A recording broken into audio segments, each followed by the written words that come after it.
Alright, it's been a long time since I've been in the shop, and it's been too long, but I got my parts from Allen, and you can see the flange I've got here, but the problem is that it's not sitting down in there because of the weld here. So this one sits down tighter than the one on the right, but and you can see I got a little slot there. This is the largest diameter bit I could find for my rabbiting bit. So what I'm going to do is I'm just going to follow the inside edge here and rabbit this out down maybe a quarter of an inch or so. I'll do it in a couple steps. But that's going to give me more than enough room to get this down and register, and then I can mark out my my area for my mortise that I need to make for the flange.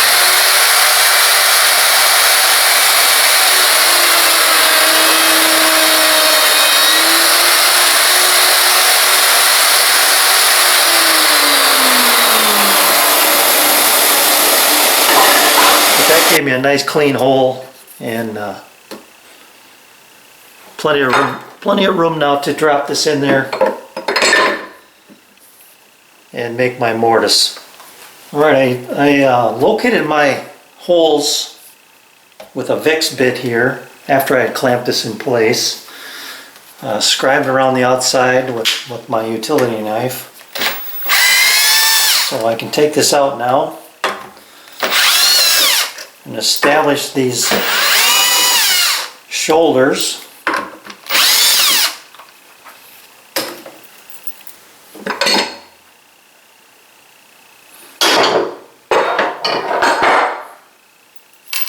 With a chisel here.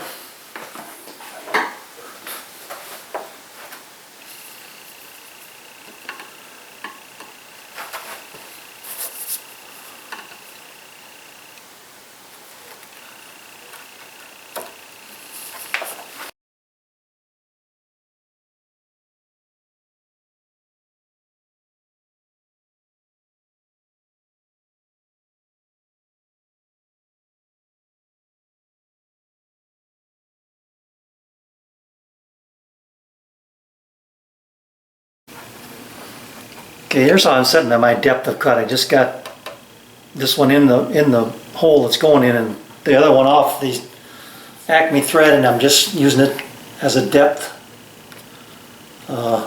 gauge. So there's my depth.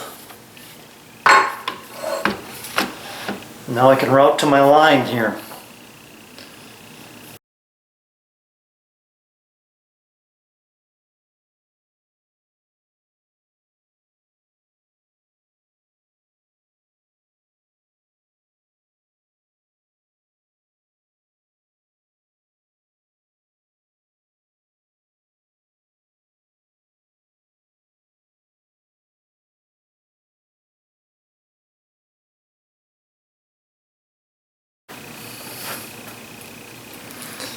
Alright, let's see how she fits. I'm looking at my rabbet here for my weld, and I don't think I'm deep enough yet. Let's see how this goes in.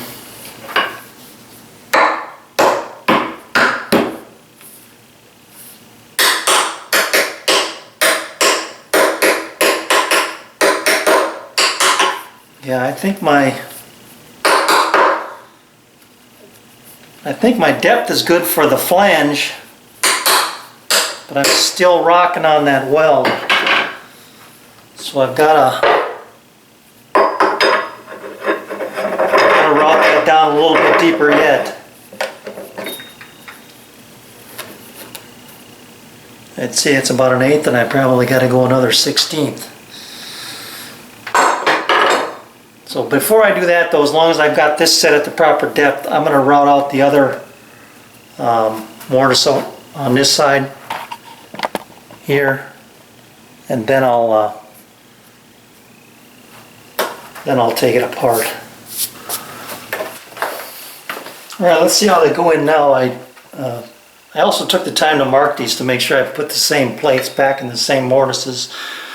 And this mortise for the weld. It ended up being a full 1/2 inch deep. I didn't think I'd have to go that deep, but let's see how this one fits. That's beautiful. Just below the surface, which is perfect. And then this one over here.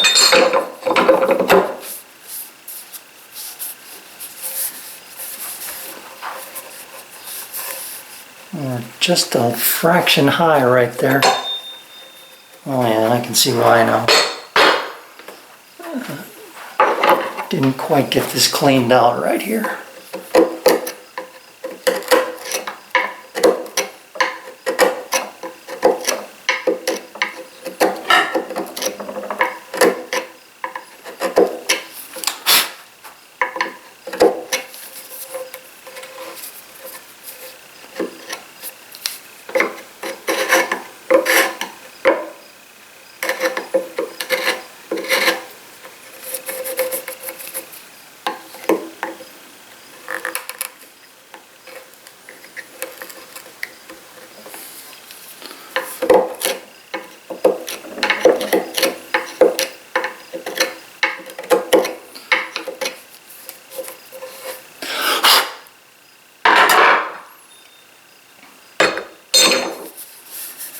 That's better. All right, that's going to be beautiful. All right, here's how I'm going to locate my holes for my vise jaw. And you can see what I did here. I have two Forstner bits that are actually very similar. One's a Ryobi. Let me just check this out here. That's better. Anyway, so I took the bits and put them in these steel plates, and they happen to drop right in through the threads of the nut, which is good. It never would have worked if they hadn't. And they both protrude about the same amount. And the tape is there just to take up that little bit of slop that I have. And then I clamped these two boards to my bench, giving me a reference surface to take and drop my vise jaw on there. Now, I did a trial run last night. And here's my previous setup that I had going. And these I marked off of my old vise jaw, but I can't really rely on that. So I'm gonna go with this setup. I'm going to, let me see, how am I gonna do this? Yeah, it'll be pretty much a mirror image if I go that way.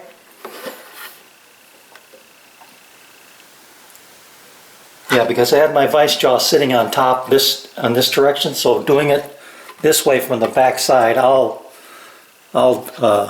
drill out those points right there. So I'm going to keep it tight to both pieces, lower it down, and then just give it a couple little love taps here, making sure I keep it pretty parallel and tight into the corner. And right on those locations,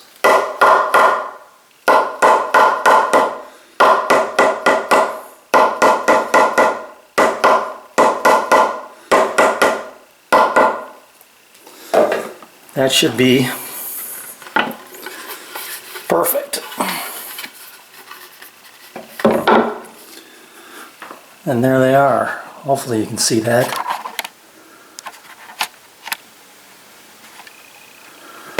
There's the one. And down here is my other center. So I'll drill using these 2 points. 1-inch holes for my bushings, and then hopefully that'll slide right on. Okay, success. You can see that this thing is going to work just fine. If I can raise and lower it together, there we go. So I'm I'm real happy with the way this turned out. Now, in the interest of full disclosure, this is my second try at it. Here's my first one. And the problem was, when I drilled my holes here, I did not have my work clamped down to the table, my drill press table. So my bit drifted, and I'm exaggerating, but it went at an angle, probably, about a 32nd of an inch. Started here and exited about a 32nd of an inch in this direction in both of these holes. When I put my bushings in there, there was no way. That thing it bound up big time. So, lesson learned, pin your work on when you're drilling a hole like this, and the phrase that Alan said to me is, you're not drilling a hole, you're boring a hole. And it's really true in this case. So in order to get that hole straight and square to the face, it had to be pinned. Even that 1-inch brad point bit would drift on me. So I'm very happy with the way this turned out. As I was going to put this together, I realized I had to cut this little mortise here for the plate. I had originally thought I was going back in the same location as the old one, but that was definitely not the case. So I just finished that up. Now I can try and get this thing muscled back into place here. Well, there's the first look at it. It is going to be fantastic. I've got a little bit of work to do yet, but let me just show you this. Take the hand wheels off here.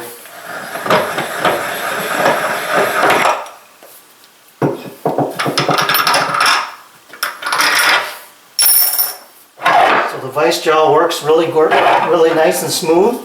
The only thing that I've got to do here is, let me show you here. You got to be careful when I take it off. I got to be just.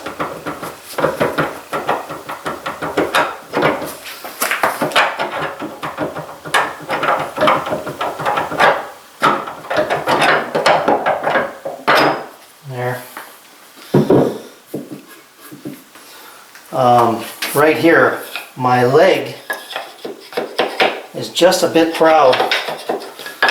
When I reset my bench here, I'm going to see if I can't get it back into place, but if I can't, I'll have to hand plane that down a little bit to bring that back into flush. So what's happening is the vise jaw is hitting this first instead of the face of the bench. But other than that, it works good. So back on.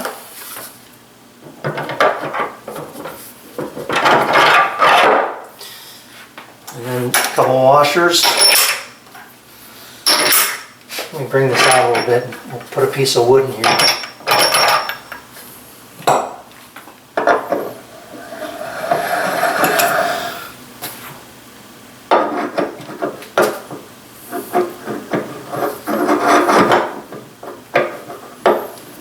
Got these out about 6 inches or so, but I can't see myself using it. And the other thing is that there's absolutely no, maybe just a little bit of sag, but that baby is pretty stout. I'm happy about that. So.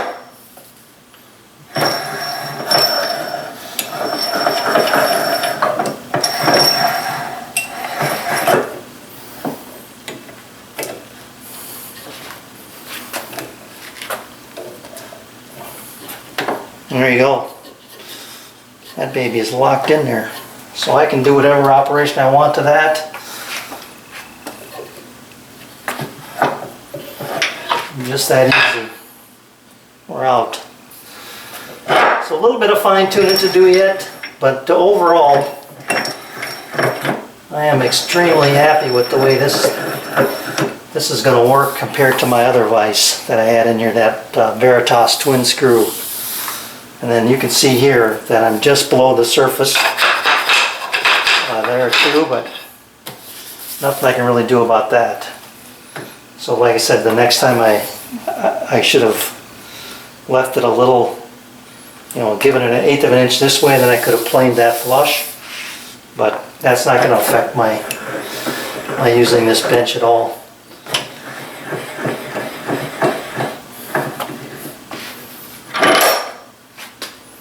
There you go. Thanks for watching. I'll get things back to where they belong now.